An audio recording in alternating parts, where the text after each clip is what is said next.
Bakit nila inupuan ng 2 buwan ito? 2 buwang nakabinbin ang 3 impeachment complaints sa Senado at sa Kongreso. Ang kailangan lamang naman gawin, ipadala yan sa Speaker para ma-agenda ng Speaker yan. Magkatabi ang opisina nilang dalawa. Pero hindi yun ginawa sa loob ng 2 buwan. Tapos kami gusto sa loob ng 2 oras magawa yun. Sa loob ng ilang araw magawa yun. Kung tila hindi sila nagmadali, anong pinaguhugutan at saan sila nanggagaling para madaliin kami ngayon? Pero anong gusto nilang gawin namin? Finish or not finish? Pass your paper? Ano to? Exam ng grade 3? Hindi pa tapos magpresenta ng testigo yung prosecution at depensa dahil June 30 na. Pagbutuhan na natin to. Dismiss na natin to. Ganon? Ito na nga, Senate President Chis Escudero na puno na sa pandidikta ng Kongreso sa Senado. Pero bago ang lahat, maaari kayong mag-subscribe para maging updated sa mga issue at bagong mga balita. Nagsalita na nga si Senate President Chis Escudero matapos madaliin ang Senado ng Kongreso sa pagdinig para sa impeachment case laban sa Vice Presidente. Ani pa ni Chis Escudero, hindi sila pwedeng diktahan ng Kongreso lalo't sila ang mas mataas kesa dito. At marami pang kailangang gagawing pagsusuri para sa paghahanda ng Senado sa impeachment trial. Narito ang buong detalye. Nabigyan na noong nagdaang linggo ng kopya ng impeachment complaint ang mga miyembro ng Senado. Uploaded na rin sa website ng Senado yung aktual na impeachment complaint kabilang yung mga annex nito. Kinokonsidera ko itong public document at marapat lamang na isa publiko. Hindi naman ito private crime na tinatawag na dapat limitado lamang ang makakakita o makakabasa. Sir, na-verify na ba yung mga signatures? Sabi ko kasi, check kung... Visually na-verify na yung lahat ng 215 signatures na wet signature nga. Tiningnan niya ng hindi bababa sa 4 na tao, ng hindi bababa sa 2 beses kada tao.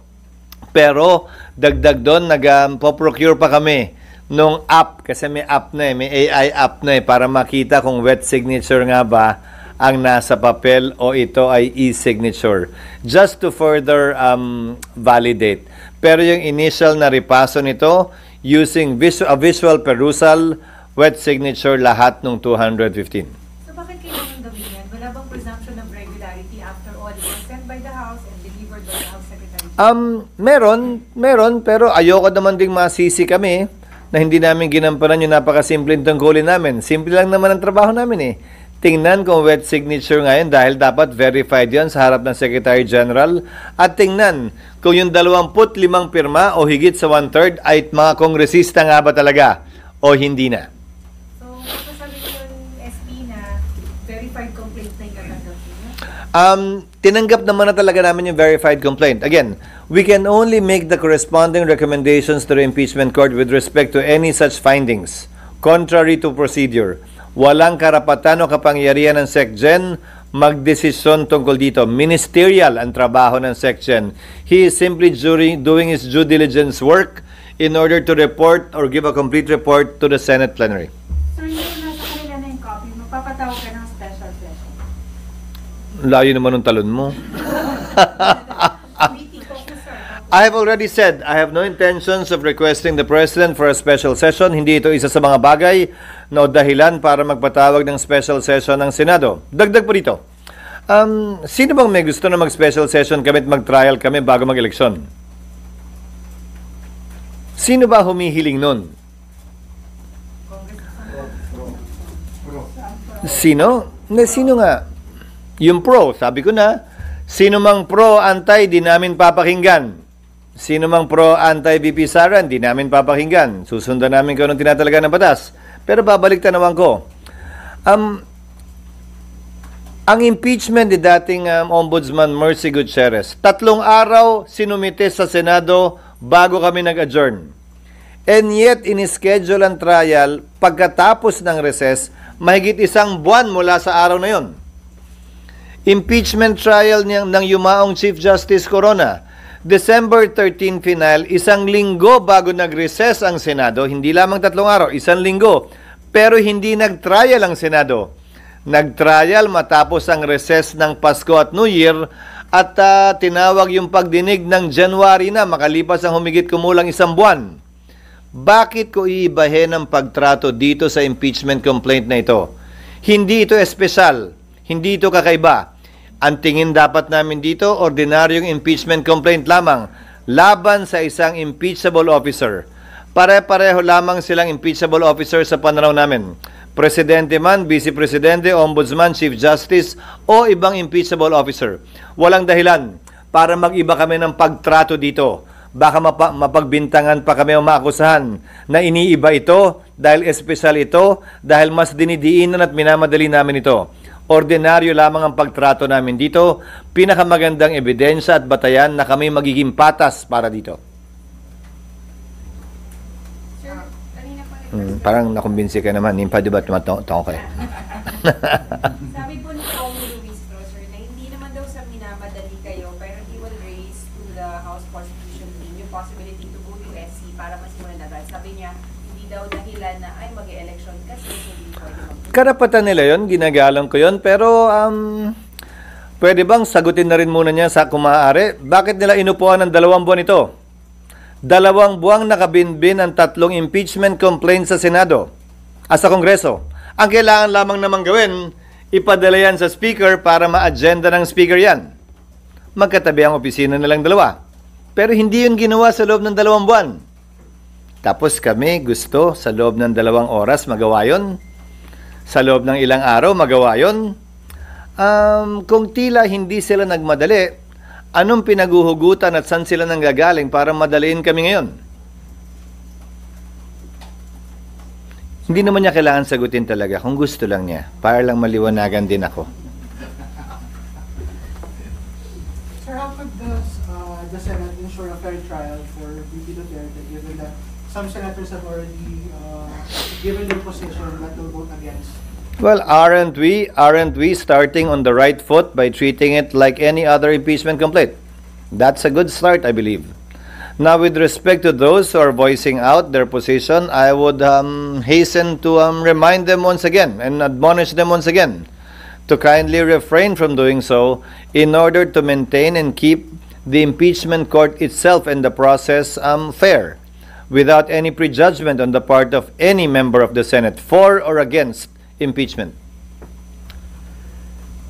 Sir, sa of impeachment, ano-ano po yung mga items na kailangan nyo pang ayusin? Nag-mention already yung judicial affidavit. Yung pre-trial briefs na isasubmit, yung halimbawa para hindi mag-aksaya ng panahon, yung pag-otorisa sa presiding officer kung anaisin nila, na gawin lahat ng mga kailangan gawin to take proper order of the subject of impeachment, kabilang na ang pagpapasagot sa nasasakdal, ang pagpapayag ng pre-trial briefs na maisagawa na, upang sa gayon pagpasok ng bagong Senado ng 20th Senate ay talagang dire-diretso na sa trial at wala nang pag-aantala pa na kailangan nating antabayanan at intayin. So kapag nakapag-trial na, ano yung timeline, I mean, yung period na pwede ninyong matapos yung With pre-trial briefs and with judicial affidavits, I think in 2 to 3 months the Senate can do it. If we can hold trial for 4 times a week, 4 days a week, of 5 to 6 hours each, I think that would be sufficient. Basing it on the completed trial of then Chief Justice Corona. Yung pa lamang naman kasi ang natapos natin, di ba, na impeachment trial. Yung iba hindi naman natuloy o hindi natapos. Yes, ano po kayang magiging question kung tatawid ng 20th Congress? Malayang pwedeng may magtanong, pero anong gusto nilang gawin namin? Finish or not finish? Pass your paper? Ano to? Exam ng grade 3? Hindi pa tapos magpresenta ng testigo yung prosecution at depensa dahil June 30 na. Oh, pagbotohan na natin to. Dismiss na natin to. Ganon? Hindi naman siguro yun ang intensyon ng saligang batas. Ang intensyon marahil, dapat dumating sa punto, ang kaso ay matatapos, mariresolbahan at pagpapasahan. Hindi yung bitin-bitin palagi. Pangalawa, nabigay ko na sa inyo yung example o halimbawa ng mga collegial courts dahil ito ay hindi trabaho ng legislasyon. Ito ay trabaho ng isang impeachment court. So, hinalintulad ko na yan sa Court of Appeals, sa Supreme Court, sandigan bayan ng mga collegial courts. Kahit nga sa ordinaryong RTC, nagpalit ng judge, tuloy naman yung kaso Bibigyan ko kayo ng isa pang halimbawa. Yung SET, yung mga kaso sa Senate Electoral Tribunal. tumatawid ito ng susunod na Kongreso. Bagaman nagpalit ang mga maestrado ng Korte Suprema sa SET, bagaman nagpalit ang membership ng Senado dahil tumawid sa panibagong Kongreso, tumutuloy-tuloy din ang kaso doon at hindi kailangan i-dismiss dahil lamang pumasok ang panibago na namang Kongreso. Maging ganun pa man, ito ang unang beses na mangyayari ito. May karapatan sino man mag-question ito. Pero tulad ng sinabi ko, hanggat walang TRO ang Korte Suprema, gagawin namin kung ano ang tingin naming tama kaugnay sa paglilitis na ito. Sir, kung consider nyo na dun sa bubuin yung rules kasama yung ganito tanawin na sa Pwede, pero hindi naman na kailangan i-specify yon. Dahil halimbawa, kapag ka-inotorisa ang presiding officer na nagkataon ay ako na hindi pa matatapos ang termino ko ng June 30, kung i-autorisa ako na gumawa ng mga ilang order at bagay before or prior to trial, kaugnay ng judicial affidavits, pre-trial brief, edi effectively tumawid na po yun ng June 30 dahil ang termino ko'y matatapos pa sa 2028. At sangayon din sa rules ng Senado, magpapatuloy na tagapangulo ang sino man nakaupong tagapangulo ng Senado hanggat hindi nahahalal ang kanyang kapalit sa susunod man na Kongreso o sa loob ng parehong Kongreso. With the senators already furnished with the impeachment complaint and sabi nyo nga na-verify yung leading source, magpapataw na kay caucus? Hindi. Ako nga, hindi ko pa nababasa eh. So you'll give Mula- time to... They will be given time to read. They will be given time to review it. We will be sending them a draft of the rules, proposed rules for their review too. Para pagdating ng June 2, wala nang hindi ko pa nababasa, I need more time to read. Wala nang ganun. Sapat na panahon na to para mapag-aralan nila lahat ng dapat at kailangan at pwedeng tingnan at pag-aralan. And so nag-timeline kayo sa drafting ng rules? Hopefully, in the next 2 weeks, matapos namin yan, yung draft. And then we'll get opinions from various sectors, the academe, para mabuo namin ito ng may buong tapang at kumpiyansa na sapat na yon. So Senate legal team mo na yung gagawa, mag-draft ng Yes. rules or with the consultants na? With the consultants na. Tapos ibabato namin sa ilang academe, sa sector na academe, ilang mga kaibigan namin sa academe, basta't hindi sila sasama o kasama sa impeachment trial sa magkabilang panig. Because again, as I told you the last time, balita namin, siyempre marami ng mga abogadong nagkukonsultahan, nag-a-apply, nagkinukuha sa prosecution man o sa depensa. And then saka niyo po i-relate din Sa mga senador para mabato rin nila sa kanilang mga consultant para pagdating ng period para pag-usapan namin at pagbotohan yan, handa na ang lahat sa kanilang mga panukalang amendment kung meron man. Leslie, doon lang sa, sa mga dates. Sabi niyo sa June 2 possible matalakay, may i-refer sa committee, tama po ba? Hindi na i-refer sa committee yan. Alam niyo impeachment? Sa plenary agad yan. Plenary agad. Tapos magko-convene agad niyo as impeachment court? Pwede. Unahin muna namin yung rules. Unahin muna namin ang aprobahan yung rules. Is the Senate also open to subpoena yung Duterte back? It depends. It depends. The Senate cannot and should not, as an impeachment court, issue opinions regarding that without any party requesting for it. Hindi kami investigador. Hindi namin trabaho hilingin yon.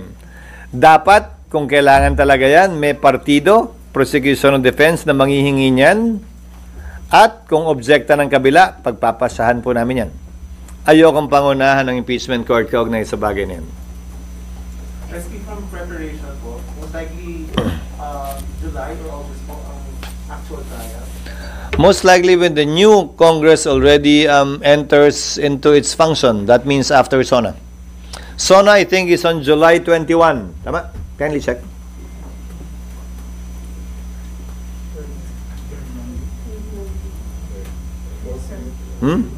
SONA is on July 21, so trial will commence after that date. So yung hindi ba to with this hanging, di ba makaka-apekto sa politika, ekonomiya? Dapat hindi. Bakit? Dahil, ulitin ko, Ito ay legal, konstitusyonal at normal na proseso para mapanagot ang ilang matataas na opisyal natin na tinatawag nating impeachable officers. Hindi ito dapat katakutan. Hindi tayo dapat tumakbo palayo dito. Hindi tayo dapat mabahala dito. Dahil normal, ordinaryo at legal na proseso ito na nakasaad sa ating saligang batas. Sir, sabi po ni Justice Ascuna na parang no problems na sige tumawag draft of the 19th and 20th Congress, but they have to convene during the 19th. Sabi niya, so may assurance naman po na within the 19th mako-convene po yun. That is an option for the 19th Congress to take because whatever it is that the 19th Congress does, the 20th Congress, dahil aabutan yon, can decide otherwise. Pero definitely, sir, magko-convene kayo sa impeachment court. Again, depende yan sa 19th Congress. Kasi mangyayari yan, 2 beses kayo magsusumpaan, baka may dagdag ground pang umangat eh. Isa yan sa mga pag-uusapan at pag-aaralan namin sa rules. So bahagi yun. Dahil pwede na, ang rules dapat aprubahan namin ha, hindi bilang impeachment court. As a legislative body, dapat namin aprubahan yun. So, pwede namin aprubahan yun na hindi pa impeachment court. At dahil kinakailangan lamang naman ng impeachment court sa trial, lahat ng mga kailangan gawin bago mag-trial, hindi pa naman kinoconvene ng impeachment court. Again, by analogy, let's draw from history. Nung panahon ng corona impeachment, hindi pa yata nagko-convene kung tama ang pagkakaalala ko anong impeachment court. Nag-issue na ng mga summons ang Senate President habang recess para hindi na makakasaya ng panahon. So pwede rin gawin yun dito. Kung pagpapasahan ng 19th Congress na kailangan mag-convene muna tayo bago magawa yan, decision ng 19th Congress yun. Depende nga kung ano yung mailalagay sa rules namin. So sir, dun sa timeline, pag June 2, after June 2, nag-refer, mag-convene. Again, don't be confused about and stuck with convening. Kahit mag-convene yung impeachment court, anong gagawin namin? Ang unang-unang gagawin pagkatapos ng rules, papadala ng summons ang nasasakdal. 10 araw para sumagot kung hindi siya hihingi ng extension. Pag humingi ng extension, malamang pagbibigyan naman yun ng isa. Ngayon, pagkatapos nun, 10 araw din para magsumite ng reply. Baka humingi din ng extension. Pagkatapos nun, baka humiling naman yung nasasakdal na pagkakataon magsabit ng rejoinder. Hindi ko alam, pero karapatan niya yun. Karapatan din ng prosecution magsabit ng rejoinder. Karapatan din ng magkabilang panig kung tingin nila may nais pa silang sabihin o isumite na pleading, magsumite na tinatawag nating ad cautela pleading. So, mahaba pa yun eh. Tapos magpi-pre-trial. Maghahanda sila ng judicial affidavit, pag-uusapan nila kung ano yung mga admission na pwede na lang sabihin, hindi na kailangan patunayan yan para hindi humaba. Okay na kami dyan, tanggap na namin yan. Kaya nga ang tawag pre-trial, di ba? Kasi hindi pa trial eh, before trial. So, ang dami pang gagawin bago yung actual impeachment court ay kinakailangan umupo at dinggin ng anumang bagay. At sa loob ng 6 na araw, maski na 30 araw, baka hindi pa matapos yun. Yan yung sinasabi ni Senator Coco, ang ating minority leader, nung in-interview niya na 10 days. Ubus na yung June 30 eh. Bago magsimula kasi ang trial, kailangan lahat yun matapos muna. Kaya nga pre-trial ang tawag doon. Pero at least, SP, definitely, maaprubahan yung rules, makakapanumpa kayo sa impeachment charges. And then, baka nga hindi pa kailangan eh. Dahil kung nakalagay sa rules na pwede nang gawin lahat yan, kung nakalagay sa rules na pwedeng gawin yan ng presiding officer nang hindi kinoconvene ng impeachment court, posibilidad yon. Ayoko lang pangunahan. Ngayon, pag sinabi din naman ng mayoriya na convene tayo, authorize ka namin. Pwede rin yun. Nasa sa kanila yun. Ayokong pangunahan. Kasi nga itong proposed rules na to, isusumite pa lang namin sa kanila. Sorry. Kasi pa sabi ni, as po na rin po ulit to sir, sabi niya, palagay daw niya magkakaproblema kung hindi masimula ng 19th Congress. Kasi raw po, it's possible na yung mga pumirma na congressman hindi na manalo. So hindi na 1/3, hindi na kompleto. So kailangan... We will cross the bridge when we get there because at any point in time, dahil tumawid nga, the new Congress can always vote to withdraw the impeachment complaint. What is preventing them from doing that? But even if they do so, the decision to allow it is still the decision of the impeachment court. Nasa amin na eh. Hindi sila pwedeng mag-withdraw nang sila lang ang magdedesisyon. Without prejudice, with prejudice, ano ba yan? Pero yung kinakailangan boto sa aking pananaw, bagaman wala yan sa saligang batas, must be more than 2/3. It must be more than 2/3 vote dahil dapat less than 1/3 na ngayon yung may iwan. Higit sa 2/3 yung may gustong i-withdraw yon. Pero sa dulo, decision pa rin ng impeachment court yan. Hindi porkit gusto nilang withdraw, automatic mawi-withdraw yan. Pero sir, di ba yung capacity nila sa pagpapile ng complaint is because they are congressmen. So what happens kung sa pagpasok ng 20th Congress, hindi na sila congressman, wala nang one... Again, that is a subject matter for the impeachment court to decide. Kung less than 1/3 na lamang yung nanalo, matapos na eleksyong ito natatawid sa 20th Congress, if the proper motion will be made by either side, pagpapasa ng impeachment court yan. Kung i-dismiss na or... To my mind, we cannot do that and we should not do that motu proprio or on our own. Someone should ask for it. Again, the court generally should be a passive body. Meaning, pagpapasahan namin kung anong ilalagay sa harapan namin para pagpasahan. Hindi para sa amin na pangunahan ng magkabilang partido at panig na gawin nyo to, wag nyo gawin to, wag nyo gawin to. Bago kami may gawin, dapat may humiling. Dapat may humiling either from the Senate or from the parties. I would prefer that it come from the parties. So, SP, kung matatapos yung June 13, tapos hindi pa kayo napagsunuan ng pre-trial, wala mangyayaring impeachment trial during pwede Congress. Pag sinabi mo ang trial, ang pre-trial, hindi trial. Kaya nga pre-trial eh, hindi pa siya trial. Wala proseso within hanggang June 30, tapos na yung term nyo. Sa pwede Congress, wala na kayong trial. Wala mangyayaring trial. Ganun po ba? Wala akong sinabing ganun. Saan galing yun? Tumalon ka na naman eh. Tumalon ka na naman. Hindi na po na pang grade 3. Ubus na kasi yung oras niyo SP, di ba? Doon pa lang sa pag-submit ng documents sa proseso. Sinabi ko na sa inyo, di ba? Ministerial ang pagtanggap namin ng impeachment complaint. Nasa Senado na yan. Ano mang disposisyon niyang kasong yan, impeachment court na ang magpapasya. Dinismiss ba? Hindi naman. I-dismiss ba namin kung hindi namin matapos lahat ng kailangan gawin? Malamang hindi. So, sino ka, siya o sila para magsabing wala na? Hindi pa pinagpapasahan ng impeachment court. SP, kasi siguro rin gusto namin mag-picture SP na kung kahit one day makapag-convince kayo in one day. Wala ngang anong gagawin nga. Anong gagawin? Hindi naman kami pwedeng tumanggap ng testigo. Wala kaming gagawin. So walang maaasahan na at least even No, a day. depende nga sa magiging impeachment rules na mapapasa. Kaya nga dapat una muna yon.